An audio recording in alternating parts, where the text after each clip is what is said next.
So we're back. We should be able to get through the final two sections of this module, another bug hunt. So we'll start off with scenario 3.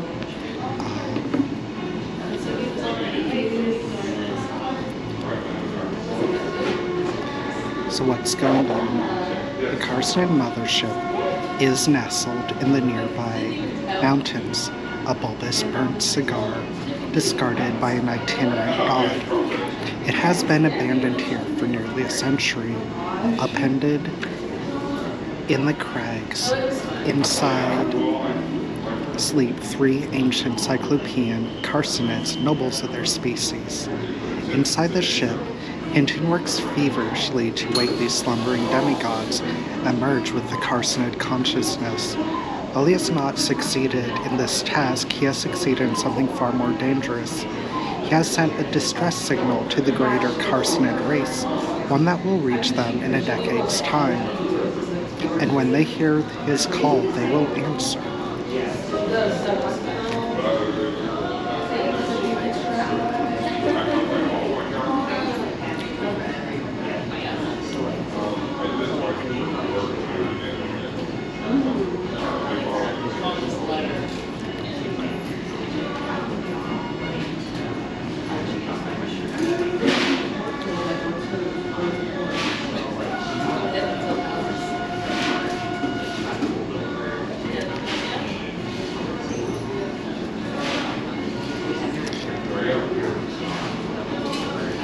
So, as far as the advice goes,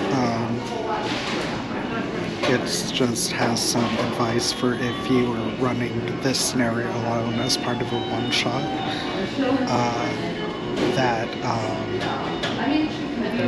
A reminder that to the characters, this is most likely the first time they've seen an alien ship, and to treat it as such, and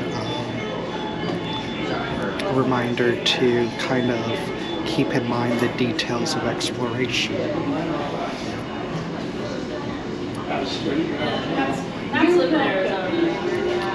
Approaching the ship, it takes a half-day's hard scrabble through the foothills to get to the ship. There are 3 entrances, and while the crew arrives at the main thrusters, if they explore, they may find the other 2. Due to the angle of the landing, the thrusters sit 18 meters above the ground. Below the thruster, a Carsonid corpse, bullet holes, traces of doxobrucin coating the bullets, as well as other powerful agents. Okay, we found some of that earlier.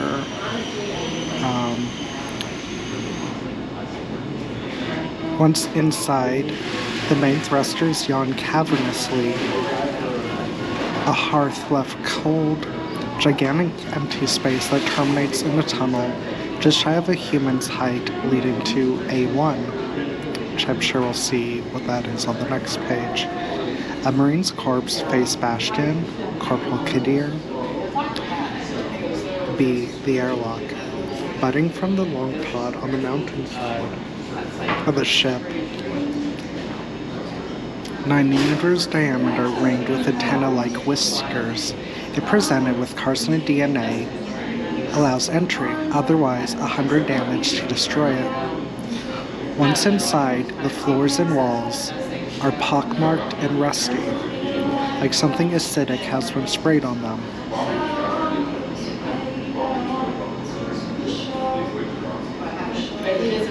The airlock closes after 1 minute and runs a decontamination program, spraying down everyone inside with a chemical mist. Anyone not wearing armor that fully covers their entire body must make a body save at disadvantage or take 1 wound as their flesh boils. Once the program completes, the airlock opens inside to B1. C. Dorsal crack. From the ground, observant players can notice a shimmer, like from a hot fire emanating from the roof. The ship is difficult to climb. The shimmer is the ship's interior atmosphere leaking out, the Teamster background. The crack reveals an unlit 12 meters to C1.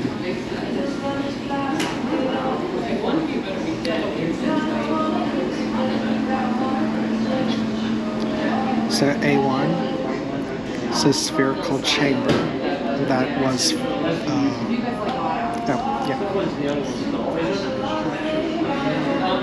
entering from the thrusters, unlit chamber, 30 meters diameter. All the surfaces inside the ship are a rough dark texture, something akin to a lava rock. Large black sphere, 4 meters diameter, hovers between two large cylinders protruding from the ceiling and floor. At the base of each cylinder, a ring perforated with holes. The ring can be rotated, which requires 2 people. The ring on the ceiling rotates the sphere on the x-axis, the one on the floor rotates on the y-axis. As the sphere rotates, it shines a bright pinhole-sized opening around the room's interior. A ring of 8 large buttons in the ground.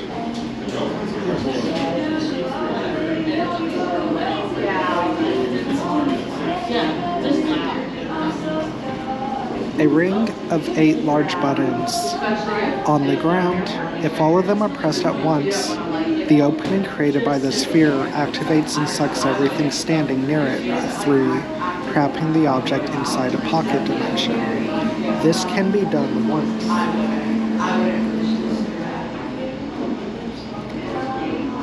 After which, the machinery stops working and crashes to the ground. All nearby must make a body save or be crushed by the falling sphere. Veins cover the chamber's interior, interspersed with small climbing rocks.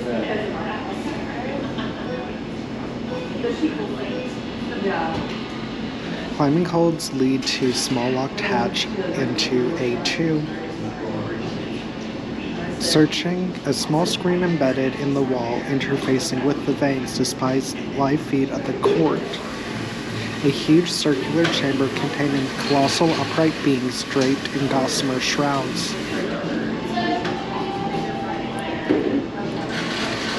A reminder that this is an alien vessel.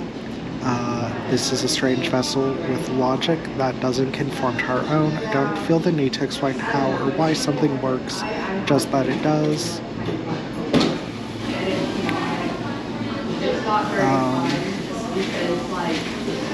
Question to think about, I guess, for the advice on the bottom. I'll read that after we get to A3, so we'll know what it means. A2 is a foggy canyon, a giant canyon with no way to get to the other side. Large tumor with a mouth-like hole bulges near the edge. It fed organic matter, a bridge 10 meters high of hardened cartilage extends all the way to A4. A human body keeps the bridge up for 15 minutes, a carcinoid for 30. Corrosive gases congeal at the bottom, devours flesh in minutes and breaches armor in rounds. Carcinoids are immune. Grate at the bottom just big enough for a human vac-suit to slip through into a large drainage tunnel. The gas inexplicably does not flow through the grate.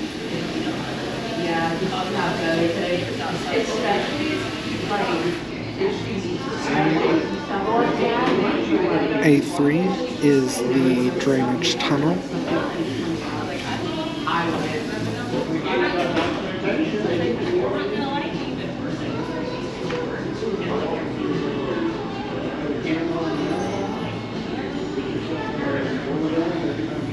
Wide throat-like tunnel, 200 meters long, bisected by a river of black liquid.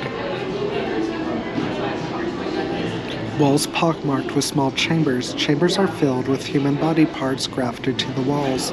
Each still lives. The faces express alternating agony and bliss.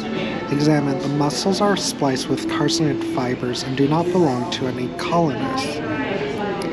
Hands grasp those passing by. They do not let go. A tunnel terminates in a large metallic web to cylindrical chamber A4, then continues for several miles underground to the tunnels.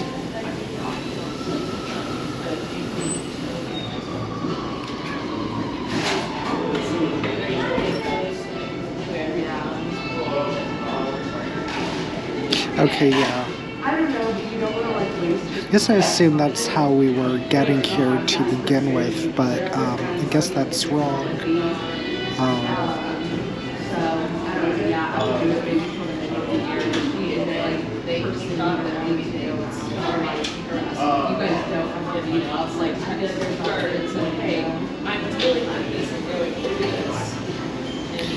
A4 is a cylindrical chamber, large rimmed tower, warty pulsating with yellow light. 3 meters long carcinid-like limb protrudes from it, rusty but can be articulated. Metallic beach ball-sized nodule in the floor in front of the polyp.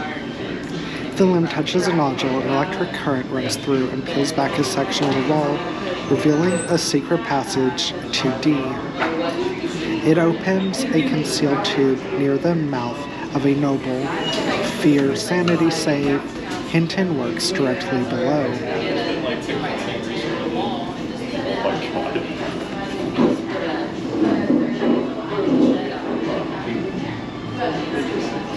Fleshy calcified tendrils, thick as a furrow, crisscross the room. If cut, they spray pressurized fluid, body save, or 1d5 damage. Search. The second metallic nodule, which if connected to the polyp, peels back a section of the wall to reveal A5. Along the far wall is a metallic web which leads down to the drainage tunnel. A5. Pool of glowing saline. The solution is harmless. Don't tell them that though. Let them work. Oh. And then for A3, where do the parts of A3 come from? Are they hybrids? Real? Floating in the fluid, a rifle-sized black tube connected via umbilical cord to a large swollen sac, which can be worn like a vest. On the top of the tube is an awkward location for a human is a trigger. 1d100 damage, shots 12, ignores carcinid armor.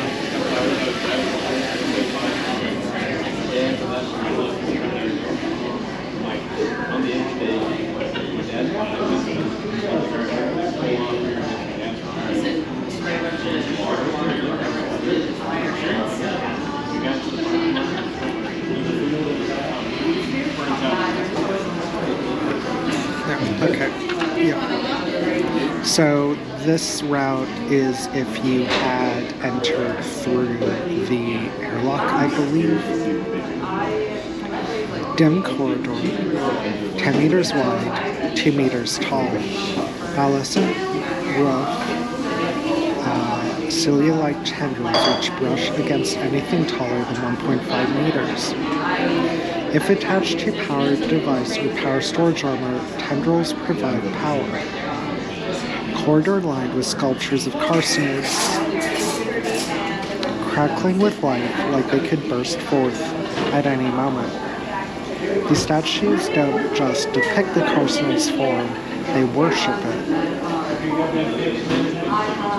This is a culture that thinks very highly of itself. What must they think of us? If you've got a xeno-esoteric on board. 4 carcinids mingle with the statues waiting to ambush. Make sure you're telegraphing that, because that's like an extremely dangerous ambush. unless, you've got loaded up on acid or whatever. Trench. The funnel forks at the end. Large circular door. It's locked unless you've got carcinoid and DNA, which leads to the armory.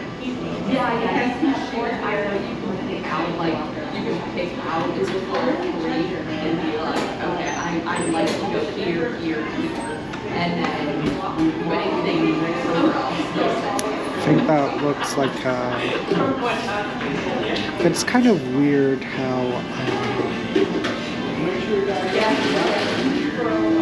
much it repeats just the standard carcinid block that's twice on the same page.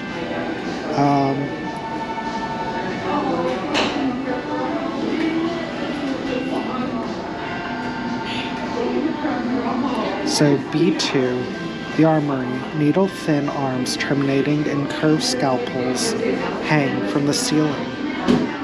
The arms impulsively embrace anyone injured, body safe to avoid if caught by the blades. Wounds are restored. Carcinid limbs grafted onto the patient where needed, bodies hatched via aramid weave dispenser notches. Gain AP equal to the health heal, flesh becomes chitinous and rigid. If limbs are replaced, gain 1d10 strength or 1d10 speed, depending on which limb. Reduce sanity save by 2d10, gain 1d10 stress, and make a panic check. Those witnessing this process gain 1d5 stress and also make a panic check. If the company allows such hybrids to live, their physiology collapses within 2d10 months, resulting in a painful death as they transform into mindless carcinid killing machines. The uninjured are caressed and ignored, hearsay.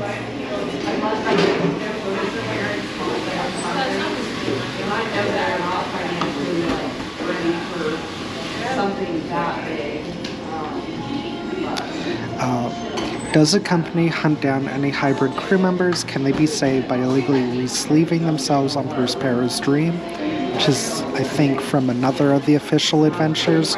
Or does the company offer an experimental cure in exchange for dangerous work? Big consequences lead to big play. Don't be afraid of them. B3 is a narrow walkway, less than a meter wide, leading to B4, the pit. The walkway is suspended 60 meters above hundreds of carcinids, a crawling wave of chitinous shells. The carcinids haul phlegm yellow jelly encased in aramid weave bowls to a large web tunnel leading to the court. The jelly is food for the nobles. Balancing on the walkway takes concentration for bipeds. Bodies save at disadvantage or fall into the chasm of carcinids below if distracted, running combat, etc. B3 presents a quick shortcut to the courts. Sometimes they want to go in guns blazing. If they drop down into the throng, they will be swarmed and you should let them. Set the stakes, but always let them do what they want, and who knows, maybe they have a solution you haven't thought of. Saying, just remember to let your players experiment in these rooms. There's no time pressure, really, anymore here. So before the pit, which is directly below B3, large circular room with a giant pit in the center, loud reverberating hiss, overbearing smell of rot and decay, body saber retch loudly for one round. 3 spindly carcinids creep down from the ceiling on fiber weave strands. From the other side of the room, 2 dying carcinids enter, crawl along the edge of the pit. The spindly carcinids leap on the injured ones to devour them and excrete their raw matter back into the pit.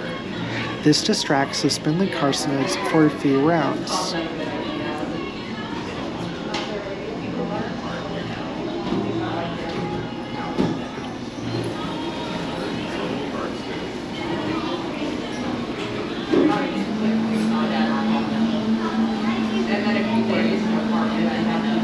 Exits to a triple airlock.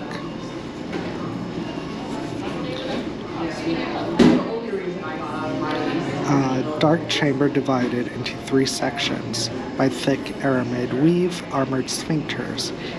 Pushing one of the buttons on the floor opens or closes the associated sphincter. Only one sphincter can be open at a time. An open one must be closed before another can be opened. The exit opens to the court at the top of the stairs right next to Hinton. This is the third round, which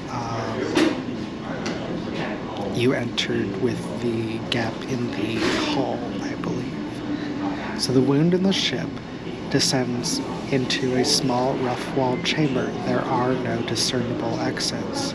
The spongy, wrinkled walls are coated in a thin layer of milk-white fluid. It feels alive. The walls can easily be cut to reveal a fluid-filled chute in the floor, 20-meter swim down to a cavernous membrane, C2. Humid air blows. Rings of muscle suck or blow air from both ends of the chamber. From the ceiling billow dozens of immense sheets of sticky membrane. If destroyed, the carcinoids become increasingly sluggish and take disadvantage on all rolls. Leads to rough tunnels. Leads straight down into darkness. 30-meter down, foot long. Delicate whisker hairs carpet the walls.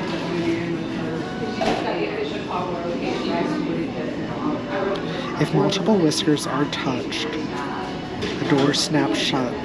Body save or 1d10 damage, halting further downwards travel. After 5 minutes of stillness, the door opens. If only a single whisker is stimulated, a section of the wall peels open, allowing access to a raw cavity. Tunnel terminates at the ramp. Raw cavity in the flesh-like superstructure of the ship, seemingly gnawed from the ship's hull.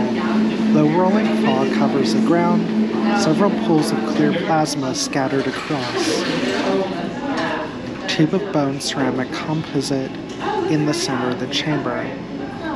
8 small fleshy modules protrude from the top. If these are squeezed, a flurry of microfibers are released, tearing into soft targets. 3d10 damage ignores carcinoid armor completely. I believe that means in the sense that carcinoid armor is impervious to it, not that it bypasses it. Each module is depleted after a single squeeze, but regenerates the fibers in 10 minutes. A tube can be dug out from the ground with an hour's work. Weighs about 50 pounds.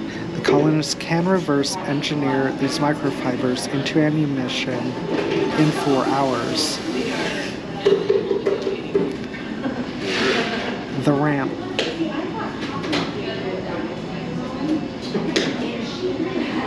Oh, no, I guess, that would be, no, it does ignore their armor, not, okay. 5, the ramp. The ramp corridor takes a hard turn upwards at a steep angle. Is coated in a saliva-like substance. Once stuck to something, it begins to harden and dehydrate. Every minute exposed, +1 AP, -1 speed. Scraping it off takes hours. Climbing the ramp takes 10 minutes, leads to the court.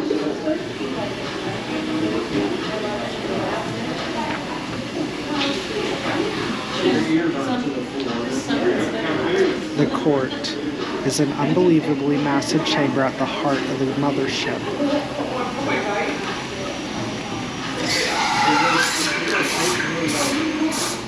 Made up of 3 large staircases.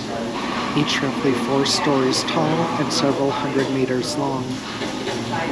At the top of each staircase slumbers a gargantuan noble, wrapped in gossamer sheets of aramid weave. The ground is covered in fog, and carcinids crawl over everything, including the nobles. At the top of the central staircase, working furiously, is Hinton, the synthetic science officer of the SAMHSA 6 mission. A few dozen carcinids stand at strict attention by his side, along with Dr. Jensen, who assists him. The players are noticed entering. Several carcinids surround but do not harm them unless attacked. They escort the crew to an audience with Hinton. Hinton, the contemplative android, is trying to transcend his body by melding with a greater hive mind. If treated respectfully and asked politely, Hinton allows the players to depart, seeing no significant threat to them.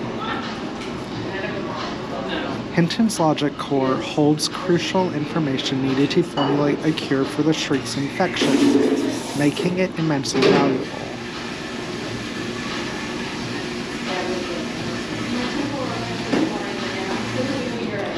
So you gotta downplay Hinton as a supervillain.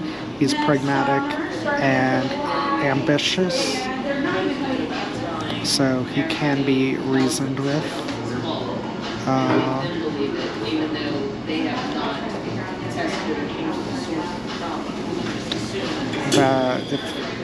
I'm sure we'll see how the noble might wake up, but that looks like a very bad day if you're actually fighting it with instant death attack and much higher armor and wounds than a normal carcinid.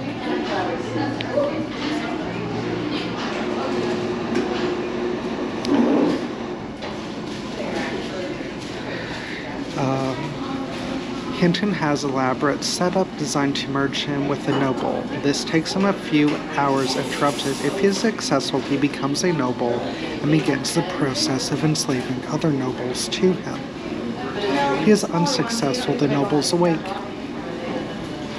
He has already brought one near the point of wakefulness to perform the surgery, and stopping it now would ensure this happens.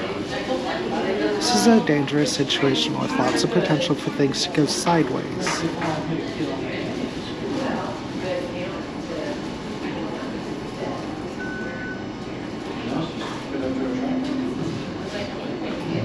Yeah, okay, that's pretty standard advice.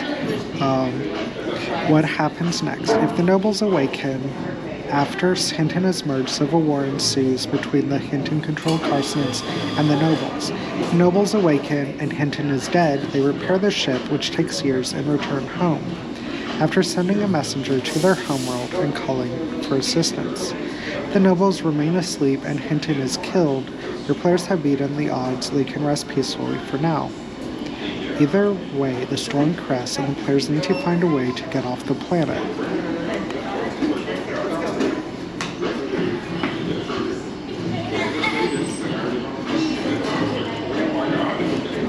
So, Scenario 4, Metamorphosis. What's going on?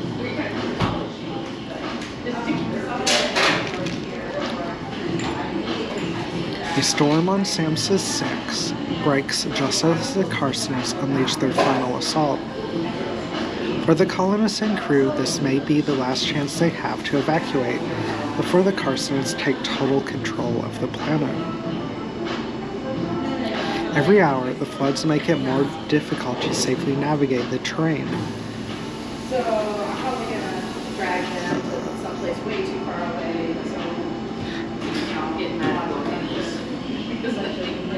So yeah, just travel is really difficult. The evacuation. In order to call for an evacuation, the crew must contact the dropship, which requires retaking the tower. If they cannot, it seeks them out starting at hour 10. During the storm, the dropship can't make a landed evacuation and must instead perform a hovering rescue.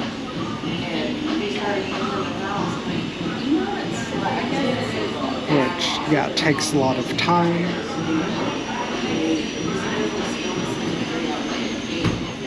And if you push it after 3 people, there's a chance that the dropship crashes.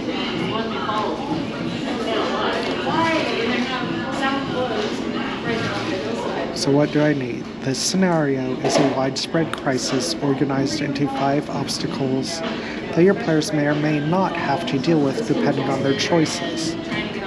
Tailor each encounter to fit your player's expectation as well as their current location. Be flexible and use your knowledge of Samsa 6 and its inhabitants to judge the scenario as best you can.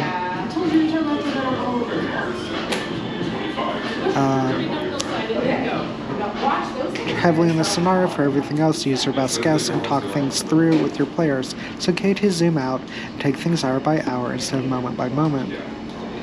This is a difficult scenario and your players' chances of success are slim. Be open to any solutions and don't try to force an outcome. If you're running this as a one-shot, it takes some reworking, but this scenario can work great as a carcinate invasion and evacuation scenario. Give the players 4 colonists start at the terraforming station and see how many they can get off the planet. Keep things moving, don't let them get rest, everything is always getting worse.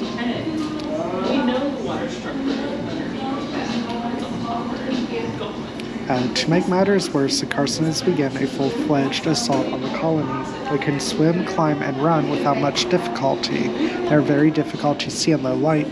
The crew may have to defend against them in waves, run from them to escape, or sneak past them. Be flexible and give your players options. Roll on the table below once an hour to determine whether the crew encounters a wave. If Hinton is alive and the nobles have awoken, there's a 50% chance any Carcinids encountered are fighting amongst themselves, otherwise they are on a mission to wipe out the colonists. Just inventory of what you've got.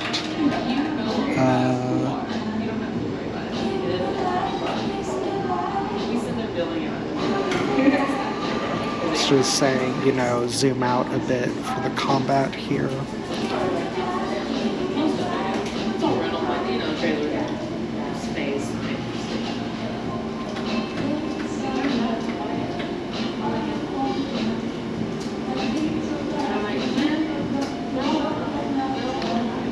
So it looks like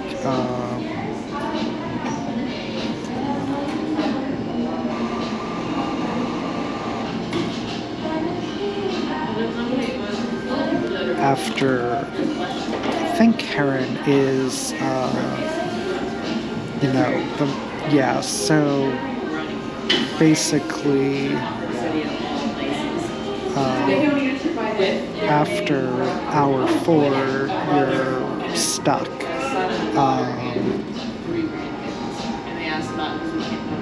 And they go, I guess those 2 aren't moving with us.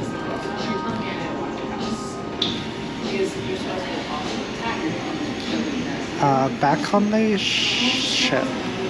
If the players return to the orbiting ship, they'll find that Moss has been kicking back and taking it easy this whole time. The pilots say he's mostly been hanging out in his quarters watching videos, so say Moss tried to communicate with the players, but once they heard all that gibberish, he just checked in once a day and then clocked out. Moss is, of course, infected. Don't try too hard to hide it, but if the players check on Moss, he's sitting in the chair in his room, obsessively filing out reports. Remember, fighting Moss on the ship may damage the ship. As soon as Moss transforms into Carcinid, the sensors on board the ship start blaring. Another vessel has launched from the surface of Samsa 6.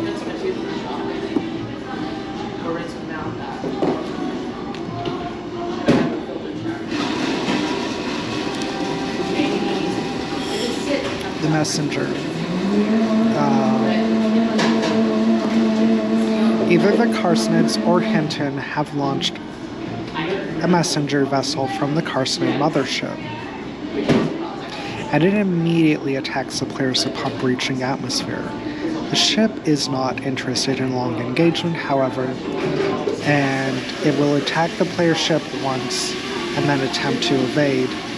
If the messenger reaches its destination, the Carcinids will return, this time in large numbers.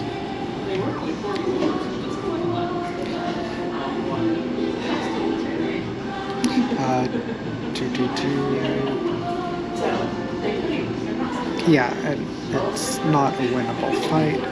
What happens next? However things shake out, whether your players make it off Sams's 6, die in its jungles, or find some other resolution, you successfully played a short campaign of Mothership. Where do you go from here? Your players still haven't learned about Shore Leave.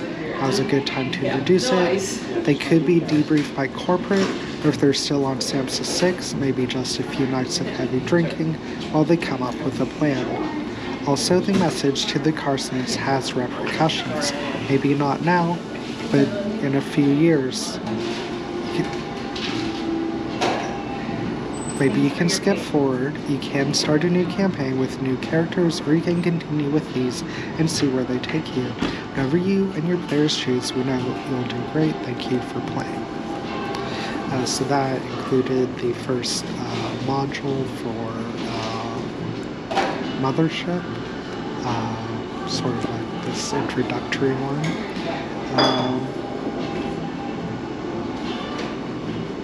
I'm unsure if I'll be back on tonight.